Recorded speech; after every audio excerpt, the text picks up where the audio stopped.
les marchés financiers avec IG Markets, CFD Trading. Bonjour, c'est Gilles du site boursicoté.com. Voici l'analyse technique du CAC 40 pour la journée du mercredi 29 juin 2011.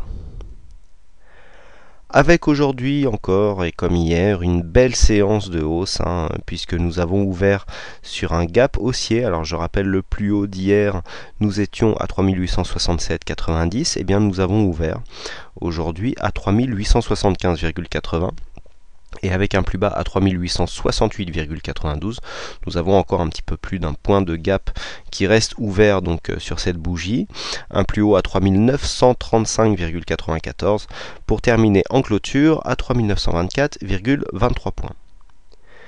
Le CAC 40 s'adjuge 1,88% sur cette séance, 72 points, un peu plus même, gagnés par rapport au cours de clôture d'hier.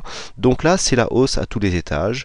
Nous sommes toujours dans ce mouvement très court terme assez dynamique, puisqu'on voit d'un point de vue chartiste, bien que là, on est vraiment dans une phase largement positive, avec des petits gaps qui restent ouverts là ici entre ces deux bougies. On avait un ou deux points encore hier, on a encore un point aujourd'hui. On voit donc une bonne dynamique qui nous a porté directement sous la résistance baissière du trend qui délimite la tendance dans laquelle nous sommes. Alors hier je vous avais indiqué qu'en cas de cassure des 3884,85 points, on avait une résistance intermédiaire à 3904, mais que l'objectif était le haut du trend. Donc c'est tout à fait ce qui s'est réalisé, puisque nous avons même marqué le plus haut, on le voit ici, le plus haut qui se situait à 3935,94, et bien on a marqué ce plus haut juste sous la résistance qui était déjà indiquée sur le graphe d'hier à 3937,50. Donc on voit vraiment ici que les zones de cotation, alors pourquoi cette résistance? Tout simplement, vous voyez, elle correspondait ici au bas du gap que nous avions eu lors de l'entrée dans ce mouvement baissier. Donc on voit ici que les niveaux sont encore très cohérents. Cette zone était d'ailleurs était donc une résistance, était précédemment un support. On voit ici des bougies là avant résistance, et là avant on avait une zone de support aussi. Donc ce niveau est assez important. Là vous voyez, on avait aussi cette zone des 3937,50 qui se situe à l'intérieur de gap que nous avions eu lors de la précédente phase haussière. Donc ici une zone assez importante qui correspond, qui plus est, c'est vrai que ça je ne l'avais pas relevé hier, à l'intersection avec justement cette résistance baissière qui délimite la tendance. Donc c'était vraiment un fort niveau qu'il aurait été difficile de dépasser. Mais bon, pour ceux qui jouaient justement ces objectifs, et bien là c'était assez optimisé au niveau des points de sortie. Là on avait un point de cassure ici. Alors c'est pas un point que j'avais signalé sur les signaux CAC 40 avec l'analyse écrite, parce que tout simplement on n'était pas là sur des niveaux de plus haut assez éprouvés pour déclencher une bonne dynamique. On aurait pu, parce que là on avait un niveau de résistance qui était clairement identifié. Mais bon, il y avait aussi beaucoup d'éléments macroéconomiques qui auraient pu venir interférer dans cette séance, et moi personnellement, je préfère être assez prudent sur ce genre de séance, car les retournements se font vite, la volatilité est en général extrême. On a eu des gros mouvements de plus de 20 points en quelques secondes sur le CAC aujourd'hui. Donc bon, faut faire très attention sur ce genre de séance. Alors là on est sur une bonne dynamique haussière. D'un point de vue donc chartiste, on voit qu'on a une belle dynamique. Au niveau des indicateurs, on voit qu'on a encore du potentiel, puisqu'on a un RSI en zone neutre, il est montant, on est sorti ici de l'évolution baissière du RSI. On a donc le stochastique qui reprend son signal haussier après avoir eu une forme d'invalidation. On repart sur un signal. Bon, pour l'instant on est encore en zone neutre, donc on pourra dire qu'on a du potentiel aussi. On voit clairement le MACD monter sur une grosse amplitude au niveau de ces histogrammes. Pour l'instant on a une belle dynamique haussière, et puis surtout ce qui est très important ici, les volumes qui restent supérieurs à la moyenne et dans une évolution positive, c'est-à-dire que quand on a une montée comme ça, mais que les volumes baissent, eh bien c'est que la tendance a tendance à s'affaiblir. La tendance à tendance, oui je sais. On a tendance à affaiblir la force du mouvement.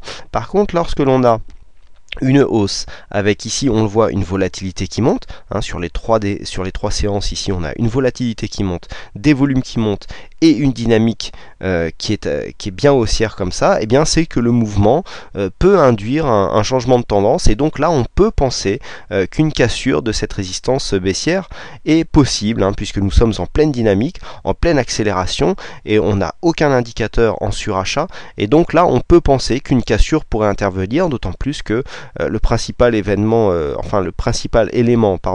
macroéconomique qui nous est resté ici dans la partie basse de la tendance, eh bien, sera en train de s'éclaircir. Donc le vote a eu lieu au Parlement grec. Un deuxième vote doit intervenir demain pour entériner les modalités d'application du plan d'austérité. Normalement, le principal a été fait aujourd'hui, le vote final ayant lieu demain. A priori, tout le monde est confiant. On peut toujours avoir des surprises, mais cela ne devrait pas poser de gros problèmes. Si problème il y avait, par contre, il faudrait s'attendre à une baisse relativement conséquente, hein, qui pourrait nous ramener assez rapidement sur la zone ici des 3830 points. Ça serait vraiment, ça serait pas la cata, mais pas loin. Donc attention, hein, à guetter. Bon, il y a très peu de probabilités, mais on ne sait jamais. Tant que la probabilité n'est pas nulle, c'est que par définition, cela peut arriver. Donc comment jouer cette séance? Eh bien, si on détecte une cassure possible ici de la zone de résistance qui se situera demain aux environs 3933 points, normalement la résistance suivante ne devrait pas poser un gros problème. On a une résistance à 3850. Si on est porté par une grosse dynamique, eh bien on pourrait aller chercher l'objectif suivant qui se trouve aux alentours des 3990 points.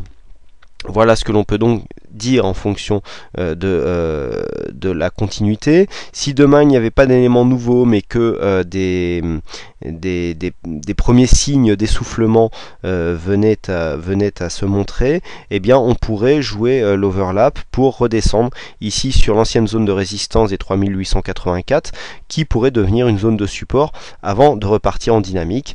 Par contre, si nous cassons ici dans le troisième scénario la zone des 3884-85, et bien là on commencera à jouer un retour sur le mouvement, puisque bien l'objectif se situerait ici aux alentours des 3830 points, et donc porté par une hausse comme ça qui avorterait, on pourrait très bien repartir dans le bas du trend et donc poursuivre cette tendance baissière.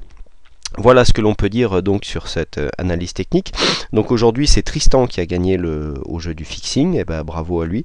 Et puis aussi pour faire un petit point sur tout à l'heure je parlais de scénario, il y a depuis quelque temps Michel Delobel qui donc via son site Fenêtre sur cours, hein, que je vous encourage à visiter régulièrement, nous donne aussi des scénarios de trading donc qui ne sont pas les mêmes que Boursicoté. Boursicoté donne plutôt des signaux sur cassure. Fenêtre sur cours donnera plutôt des niveaux d'achat et vente plutôt dur sur plutôt porté par des supports résistants sur lesquels les cours rebondissent. Donc ces signaux sont tout à fait complémentaires et pas forcément incompatibles, et donc à souligner donc les très bons résultats, hein, de ces scénarios depuis le début du mois, puisque on fera le compte à la fin de la semaine, mais sur pour l'instant presque une dizaine de trades, seulement un a été perdant, donc la balance est largement positive, et je vous rappelle que ces signaux vous sont donnés toujours gratuitement donc par le site Fenêtre sur cours, avec lequel boursicoté.com est maintenant partenaire. Voilà, je vous remercie à toutes et à tous pour votre attention, je vous souhaite une bonne soirée, bonne chance dans vos trades, et je vous donne rendez-vous dès demain pour de prochaines analyses techniques.